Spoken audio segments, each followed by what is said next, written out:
이름난 멋진 전시회나 공연을 보려면 항상 부산, 서울, 창원 이게 너무 슬펐어요. 내가 사는 동네에도 이런 좋은 문화 공간이 좀 있었으면 좋겠는데 정말 문득 이런 생각이 드는 거예요. 내가 해봐?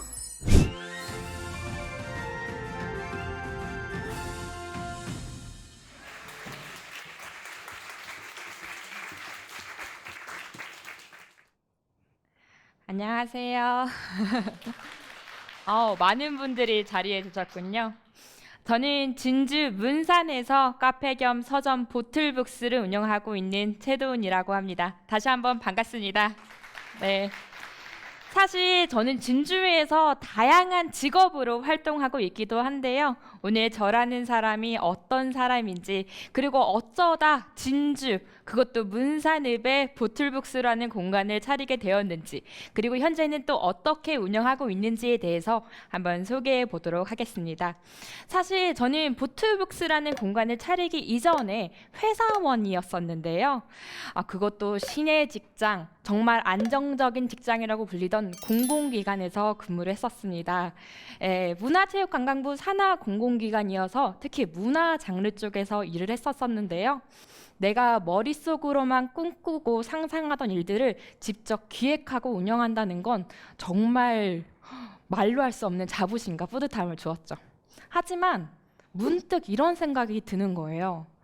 내가 정말 많은 일을 하고 있고 다채로운 경험도 쌓고 있지만 이러한 일들이 나 자신, 나를 위한, 정말 오롯이 나를 위한 일인가? 그런 의문이 들더라고요. 프로젝트를 아무리 성공시켜도 저는 그 프로젝트에 드러나지 않는 조력자에 불과했고, 이 프로젝트를 성공시키기 위해서 후배들을 다그치고 있는 제 모습을 보고 있노라면 절대 닮지 말아야지 했던 직장 상사의 모습과 똑같아지고 있더라고요. 그래서 저는 깨달았습니다. 내가 좋아했던 나의 진짜 모습을 나는 잃어가고 있구나. 그래서 저는 과감하게 사직서를 썼습니다. 그리고 패기롭게 2018년 문산읍에서 보틀북스라는 카페 겸 서점을 열게 되었는데요. 왜 하필 서점이었을까요? 사실 여기에는 문화적인 목마름이 있었습니다. 지금은 남편이 된 남자친구와 이 진주 곳곳을 데이트 투어로 다니는데 항상 가는 곳이 똑같아요. 집, 학교, 카페, 맛집, 영화관. 여러분들도 다 똑같으시죠? 네. 저는 이게 너무 슬펐어요. 이름난 멋진 전시회나 공연을 보려면 항상 부산, 서울, 창원 이런 타 지역으로 갔어야 했기 때문에 너무 안타깝고 슬프더라고요. 왜 좋은 건 다 대도시에만 있는 걸까? 내가 사는 동네에도 이런 좋은 문화 공간이 좀 있었으면 좋겠는데 당장에 슬리퍼 신고 뛰쳐나가더라도 즐길 수 있는 문화가 좀 있었으면 좋겠는데 책도 보고 공연도 보고 전시도 볼 수 있는 그런 공간이 제발 좀 있었으면 좋겠다. 이렇듯 이 문화에 대한 갈증과 목마름이 제게는 분명히 있었던 것 같습니다. 그러다 문득, 정말 문득 이런 생각이 드는 거예요. 내가 해봐? 그랬는데 때마침 시대적 상황도 딱 맞아떨어졌어요. 이미 다른 지역에서는 서점이 단순히 책을 사고 파는 공간이 아니라요, 작가를 초청해서 북토크쇼도 하고 전시와 공연도 하는 이 멀티 복합 문화의 공간으로서 서점의 정의가 확대되어 가고 있었거든요. 하지만 당시 진주에는 그런 공간이 매우 드물었고, 그런 공간이 없으면 내가 직접 만들어서 내가 즐기고 내가 놀자라는 마음으로 보틀북스를 열게 되었습니다. 하지만 여러분, 아까 보틀북스 어디 있다고 말씀드렸죠? 문산읍이에요. 문산읍. 이 문산읍은요 60대 어르신이 막내야 라고 불릴 정도로 제 연령층이 전혀 없는 곳이고요. 지금은 폐역이 되었지만 구 문산역에 있던 기찻길은 지금은 자전거 도로가 되었는데, 이 자전거 도로에 자전거는 안 다니고 경운기만 지나다닙니다. 그 말인즉슨 이 젊은 감성, 패기롭게 꾸민 카페, MZ 감성으로 꾸민 이 카페가 올만한 사람이 전혀 없었다는 거죠. 하루에 커피 한 잔, 책 한 권 파는 날은 대박인 날이었습니다. 저는 시간이 지나면 괜찮아질 거라고 좀 생각을 했어요. 조금만 더 자리 잡으면 내일은 다를 거야 라고 믿었죠. 하지만 세상이 어떤가요? 늘 내 뜻대로 안 굴러가기 마련이죠.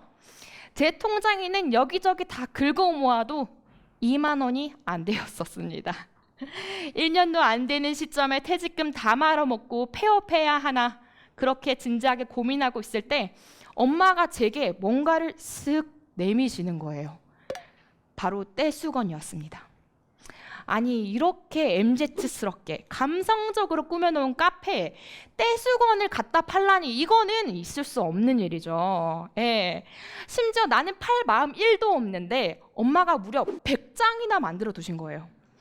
근데 그 100장을 만들 거라고 밤을 새워서 눈 밑은 거뭇거뭇하고 손끝은 까칠까칠한 거예요.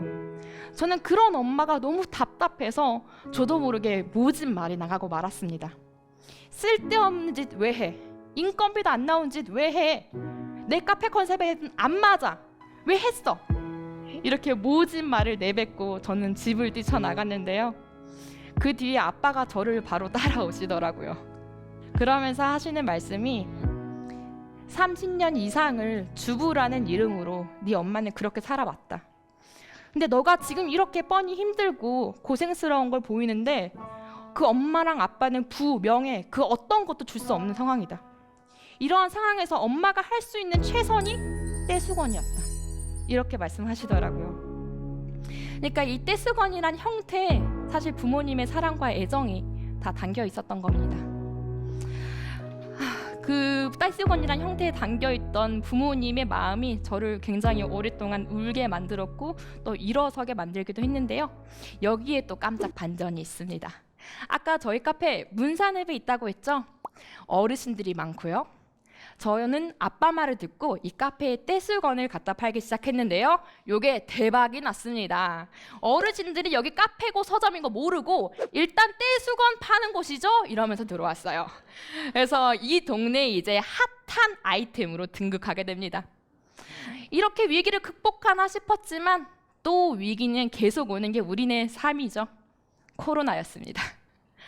고생해서 모은 퇴직금 다 까먹고 월세와 전기세 못 낼 것 같아서 대출까지 받았어요. 아, 여기까지가 이제 내가 할 수 있는 최선이다. 이렇게 보틀북스를 폐업하려 다짐했습니다. 아, 그래. 어차피 뭐 폐업하기로 했으면 발버둥 한 번만 쳐보고 포기하자라고 결심을 하게 되죠. 그래서 저는 전 직장의 경력을 살려서 문화체육관광부, 한국출판문화산업진흥원, 그리고 진주시 등 여러 곳에서 공모 사업에 참여를 했고 기획서도 쓰고 예산서도 쓰고 면접도 보고 그렇게 예산을 따오게 됩니다. 그 예산으로요, 진주시에서는 모시기 어려운 작가님들을 초청해서 북토크쇼도 열었고요. 그 외에도 저는 4년간 독서 모임을 무료로 운영을 했었는데요. 사실 이 독서 모임이라는 게 구심점이 없으면 와해되기 쉽습니다. 저는 4년 동안 꾸준히 쉬지 않고 진행하고 운영하고 구성하며 독서 모임을 운영했습니다. 그 결과 처음에는 4명에 불과했던 독서 모임 멤버가 현재는 200명에서 250여 명 정도 됩니다. 매달이요. 이제 4년 동안 무료로 하고 났더니 되려 이제 손님들이 이렇게 말씀하시는 거예요. 야, 돈 좀 받아서 네 살림에 좀 보태라. 이렇게까지 적극적으로 말씀해 주시더라고요. 또 제가 최근에 운영하고 있는 프로그램은요, 너도 나도 책방지기라는 사업입니다. 이게 뭐냐면 제가 5년간 다양한 독서 모임 멤버들을 봐왔는데 생각보다 이 진주에요, 경력 단절 여성들이 굉장히 많습니다. 혹시 그 이유를 알고 계시나요? 이 진주에 혁신도시가 들어섰죠. 이 공공기관이 지방으로 이전을 했습니다.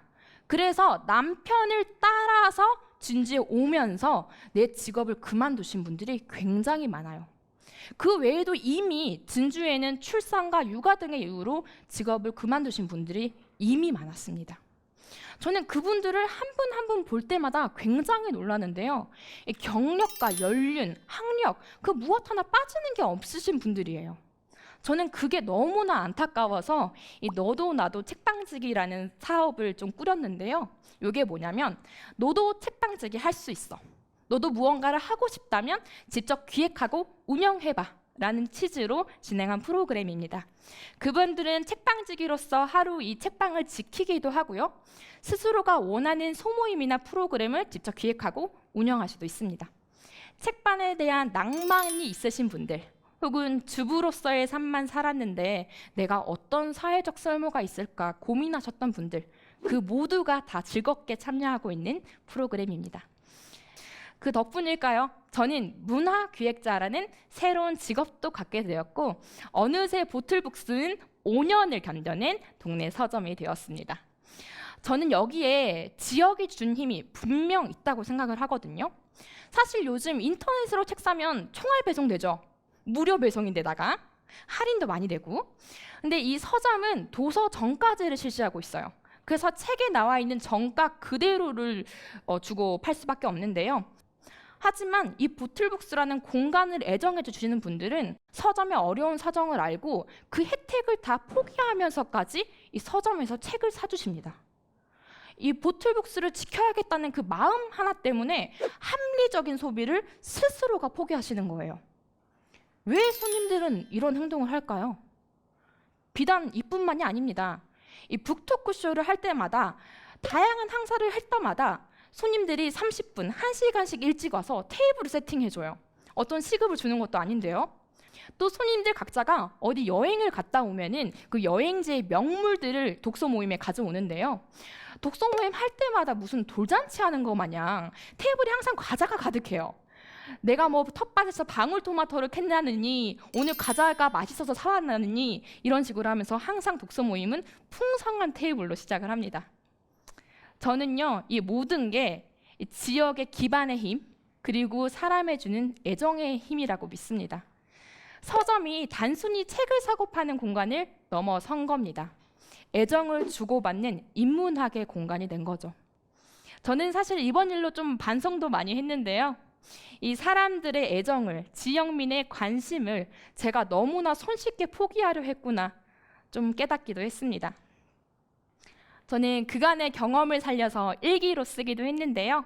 엄마는 카페에 떼수건을 발라고 하셨어 라는 에세이책도 출간하게 되었습니다. 그래서 현재는 작가라는 직업도 갖고 있습니다.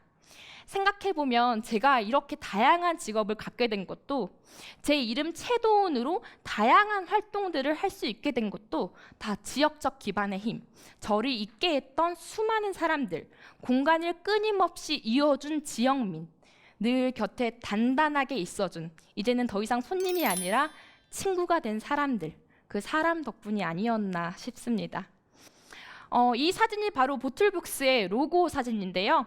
보틀북스 이름에는 두 가지 뜻이 있습니다. 첫 번째 의미는 병, 보틀 병과 북스 책인데요. 병책이라는 게 좀 느낌이 좀 뉘앙스가 이상한데 책 한 권 읽으면서 맛있는 음료 한 잔 마시는 공간이다 라는 뜻이기도 하고요. 두 번째는 각자가 모두의 빈병을 가지고 이곳에 들러서 의미를 채워나가는 공간이다 라는 뜻도 있습니다. 실제로 여기 현재 그 의미가 어느 정도는 좀 이루어진 것 같죠. 그런 공간이 더없이 많아진다면 진주는 과연 어떻게 변하게 될까요? 저는 진주의 미래를 무척이나 설레면서 기다리고 있는 사람 중 한 명인데요. 문화는 교류하고 흐르는 강과 같다고 하죠. 우리도 그 강을 이루는 하나의 물줄기고 이 작은 물줄기가 모여 난강이라는 큰 강에 문화가 힘차게 흘렀으면 좋겠습니다. 저는 앞으로도 이곳 진주에서, 그것도 문산읍에서, 이 보틀북스에서 또 무언가를 꾸준히 실험하고 시도하여 저만의 유리병을 채워보겠습니다. 그리고 그 메시지를 여러분 앞으로 띄워보겠습니다. 감사합니다. 자, 우리 대표님께 궁금한 거 있으신 분? 아까부터 계속 손을 번쩍번쩍 들어주신 우리 보틀북스가 이제 거의 문산이라고 해가지고 거의 남쪽에 위치되다 보니까 이제 마케팅 쪽이나 경영 전략 쪽으로는 약간 좀 불리한 위치라고 들었거든요. 그런데 어떻게 해서 이거 마케팅 쪽이나 사업 전략 같은 걸 구상했는지 궁금하네요. 일단은 직장을 그만두고 카페를 차린다는 건 무대포죠. 어떠한 마케팅 전략에 있었던 것도 아니고 나름 상권 분석을 해봤지만 그거 다 실전에서 먹히지도 않더라고요. 그런데 저는 지금의 마케팅 전략을 하나 말해보라 하면 사람들 간의 네트워크라고 생각해요. 그러니까 처음 저희 독서 모임 시작할 때 멤버 4명이었거든요. 근데 그 친구들이 다른 분들을 데려오시고 다른 분들을 데려오시면서 독서 모임 멤버가 200명으로 늘었어요.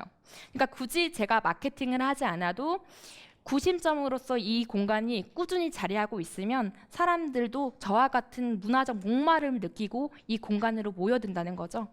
그렇기 때문에 저는 그 목마름을 해결할 수 있는 물만 제공해주면 된다고 생각해요. 그게 저의 마케팅 전략입니다.